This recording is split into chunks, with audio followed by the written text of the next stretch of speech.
యుగ యుగాల మన భారత సంస్కృతి ప్రపంచానికే శిరోభూషణం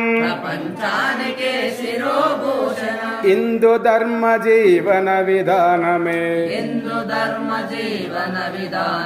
విశ్వమంతటా వ్యాపించినది